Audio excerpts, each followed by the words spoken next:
मैं तुम्हें नहीं मिलूंगी। साला कैसे भूल गया तुम्हारा बाप हूँ। और सवाल जवाब क्यों हो रहा है? अलग करने की बात की थी, जान से मारने की।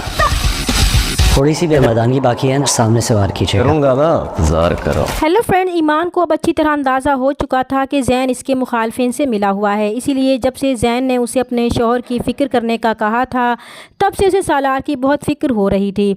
इसका सालार से कोई राब्ता भी नहीं हो पा रहा था। वो समझ चुकी थी कि ज़रूर सालार के साथ कुछ बुरा होने वाला है। दूसरी तरफ ज़ामिन जब खुलकर सालार की मुखालफत पर उतर आया है। वो जायदाद के लालच में इतना अंधा हो चुका है कि इसे अब अपने बेटे की जान की भी परवाह नहीं रही। इसलिए सालार से सब कुछ वापस लेने के लिए और इसे नीचे दिखाने के लिए वो इसे जान से मारने का प्लान कर चुका था।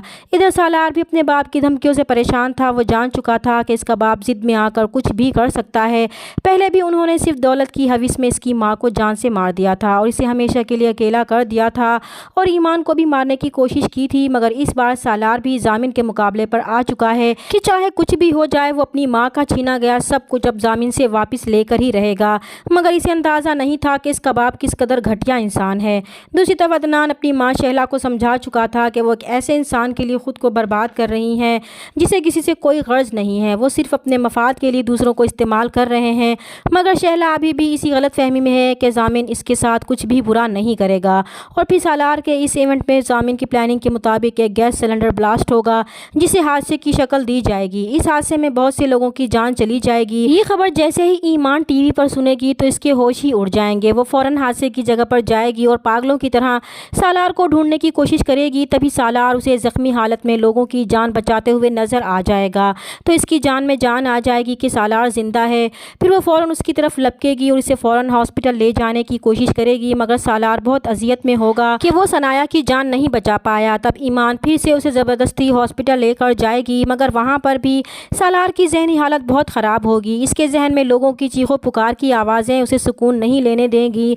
तो वो बेचैन होकर ईमान के रोकने के बावजूद ज़बरदस्ती हादसे वाली जगह पर जाएगा ताकि वो लोगों की मदद कर सके। इधर ज़ामिन इस हादसे के बाद सालार की ये हालत देखकर बहुत लुत्फ़अंदोज़ होगा कि वो कैसे भूल गया कि वो उसका बाप है। वो क्या समझ रहा था कि वो इसे सब कुछ छीन लेगा और वो सिर्फ तमाशा देखता रहेगा। अब वो बुझाए एक और आग। दूसरी तरफ जब जैन को इस हादसे की खबर मिलेगी कि यह हादसा सालार के इवेंट में पेश आया है तो इसे अंदाज़ा हो जाएगा कि ये सब कुछ ज़ामिन ने ही करवाया है। तो इसे बहुत बुरा लगेगा कि वो ज़ामिन इस हद तक भी गिर सकता है कि अपने बेटे को ही जान से मारने की कोशिश करेगा। वो भी फ़ौरन सालार की खैरियत मालूम करने हॉस्टल जाएगा जहाँ इसकी मुलाकात ईमान से होगी। तो ईमान इस पर अफसोस करेगी कि वो इतनी गिरी हुई हरकत भी कर सकता है, इसने कभी सोचा भी नहीं था। तब जैन ईमान को बताएगा कि ये सब सालार के बाप ने किया है। तो ईमान उसे कहेगी कि वो भी इनके साथ मिला हुआ है। तब जैन उसे जवाब देगा कि वो मानता है कि इसने ज़ामिन से हाथ मिलाया है मगर वो ऐसी गिरी हुई हरकत करने के बारे में सोच भी नहीं सकता। वो इसे हासिल करना चाहता है मगर सालार को मार कर नहीं। तब ईमान उसे साफ साफ जवाब देगी कि कुछ भी हो जाए वो सालार को कभी भी नहीं छोड़ेगी और वो भी उसे हासिल करने का ख्वाब दिमाग से निकाल दे तो बेहतर है। तब जैन ज़ामिन से मिलने जाएगा कि इनके दरमियान तो सालार और ईमान को अलग करने की बात हुई थी, जान से मारने की नहीं। तो ज़ामिन साफ मुकर जाएगा कि इसने ऐसा कुछ भी नहीं किया और अगर इसकी मोहब्बत की कड़ी में फिर से उबाल आ रहा है तो वो सवाल इसे क्यों कर रहा है। दूसरी तरफ जब राहा अदनान को बताएगी कि गवर्नमेंट इवेंट में ब्लास्ट हुआ है तो अदनान परेशान हो जाएगा कि वहाँ तो सालार का इवेंट था। वो भी समझ जाएगा कि इन्हें वहाँ से इसीलिए निकाला गया था ताकि वो सालार को अकेला करके उसे मार सकें। इसे भी सालार की बहुत फ़िक्र होगी। जब इसे मालूम होगा कि सालार खैरियत से है तो वो मुतमईन हो जाएगा मगर उसे अब अपनी माँ की बहुत फ़िक्र होगी। जब सालार ठीक होकर घर आएगा तो ज़ामिन का सामना होने पर उन्हें कहेगा कि अगर मैं थोड़ी सी भी मर्दानगी बाकी है तो वो सामने से वार करें। तब ज़ामिन भी उसे जवाब देगा कि वो करेगा ना वार, बस वो थोड़ी देर इंतज़ार करे। इधर कामरान शहला को बताएगा कि बाबा अपनी जायदाद बनाने के लिए सालार को रास्ते से हटाना चाहते हैं। तो शहला कामरान से कहेगी कि वो जायदाद नहीं बना रहा बल्कि यहाँ से भागने की तैयारी कर रहा है।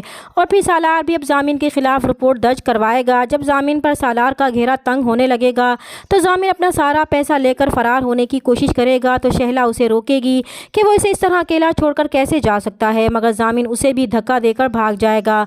अब शहला को समझ आ जाएगा कि अदनान बिल्कुल ठीक कह रहा था कि जो बाप अपने बेटे का ना हो सका वो अपनी बीवी का क्या होगा। मगर पुलिस भी मौके पर पहुंचकर उसे गिरफ्तार कर ही लेगी। चैनल पर नए हैं तो प्लीज़ चैनल को सब्सक्राइब कर दें। मिलते हैं नेक्स्ट वीडियो में, तब तक के लिए अल्लाह हाफिज़।